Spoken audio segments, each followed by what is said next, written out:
So we basically just burnt up the Dominator, and I want to show you in this video what I did wrong.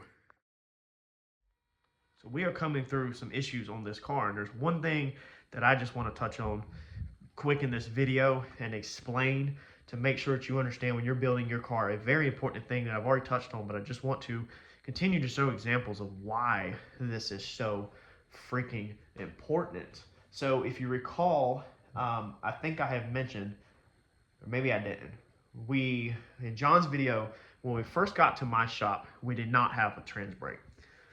He kept messing in the computer. I kept messing with wiring. Like, we kept messing with a lot of stuff. Somehow we got a trans brake. Now I currently don't understand how we got no, I do understand how we got a trans brake. We got a trans brake. And I'm about to explain it. And then when I went to back out of the shop, we had a trans brake. When I went to back out the trailer, we had a trans brake, because you have to push the trans brake button on a Pro Tree trans valve body. I backed up in the road. We had a trans brake. I got a phone call. I shut the car off, answered the phone call, cranked the car back up, and we had no trans brake again. The car wouldn't go reverse. So me and my dad had to push it down the road and then pull the car into the garage. So what happened? Well, first, for starters, I worked extremely late Friday night combing through this wiring. Now, there is one wire I have not fixed, and the reason why I haven't fixed it is because I didn't want to disturb anything, okay? So this is the wire that me and John added. It's wire nutted. This just goes to 12 volts over here, so I still have to fix this, but I didn't want to disturb that because I know that was right.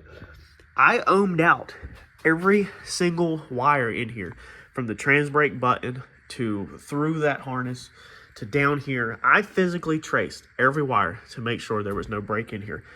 Both sides of the trans brake button. I fully understand now, especially after you trace this much wires, you better understand it. So for instance, on my trans brake button, we have 12 volts. So we have these fuses right here. This wire comes off of this 12 volts. This is going to go to my trans brake button. So you have 12 volts that goes to my button. On the other side of my button, it comes out and it hits over here, goes to a black wire. This then jumps across, okay, and this goes into this double. Now this double is a mistake. This has to be fixed. This is where I messed up. One red wire goes to the Holley protector piece. This is the piece right here that you put in line on your trans brake button. The thing is that my car was already wired, and I don't understand wiring. So that's why I want to share this with y'all. Protector, if you look it up how to wire these, okay, this is supposed to be in line of your trans brake button. This is supposed to be between your button and your ECU, and it was in the past when Chris wired it. He had it wired correctly, okay? So my wires come out of here, which is, this is my button. This is still my button on the other side. Like I said, 12 volts in the button. This wire comes out, and it goes to my input board, which is to the Dominator. So basically, long story short, 12 volts into the button goes into there. Okay, what route it takes is up to you. So between your button and your Dominator or your ECU, you need to have this inline protector right there, which we did have with the Procharger, and then I rewired the car. What I did was, I come in here and I said, okay, I said, we need to go. I said, well, how do you wire the trans brake? Because I had changed some stuff, you know, and John told me, well, the trans brake goes from the button to a input, and that's correct, but that protector is supposed to be in there. So I laid a wire, okay, I overlaid a wire. I even went as far to, not understanding what I did, is I have them connected together, and they are overlaid and twisted up, and then they follow the same path over there to the inputs. So basically, down here, it splits off to two wires. So it comes from one wire, that's the button, and it splits off to two and goes over there. So we had two inputs on the Dominator, because that is my Dominator in theory. We had two wires going into the Dominator for the trans brake signal. One wire was protected and one wire was not. We didn't catch that. The reason why we did not catch that is because in the past, when the car was wired, I just want to go ahead and say this right now. I'm not 100% sure if this is how it was. There's been so much stuff changed and switched up, but I feel really confident that I never moved that blue wire. I'd have to go back and look at my wire diagrams, but the blue wire comes off of I know it looks like a mess because I literally ripped everything apart again this morning. This blue wire right here comes off of your protector right there, okay? So where this blue wire goes at in my board, I never moved it. Inside the Holley, okay, under your inputs and your outputs right here, I used to have right here on this spot, thermistor or whatever, however you pronounce it, it said oil temp, like motor oil. Somebody's gonna kill me for my accent. I already had a comment in the past. What is oil? That's how we say it down south. Motor oil, and it was under J2A28. Okay, it's now not defined because it's been deleted, but it was A28. Inside here, it was on pin A28. That was motor oil under that. Okay, that was our trans brake protector.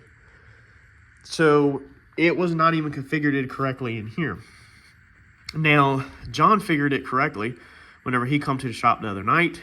He configured it, or that was A11, I'm sorry. The motor oil thing was A11. So he come in here on A28, and we configured it, everything that was right here, rev limiter, timing retard, T-brake, everything. That was on A28. But the problem is that wire A28 was solid. That was that wire I overlaid unprotected. So we had an unprotected wire for the trans brake going into the ECU on pin A28, which is now blank, as you can see right here, A28. And then we had the other wire, which was, or the other blue wire, which was protected. It was on pin A11, which at the time was motor oil temperature. So how the trans brake worked, it's with it being labeled as motor oil, if that was how it was in the past, I don't know.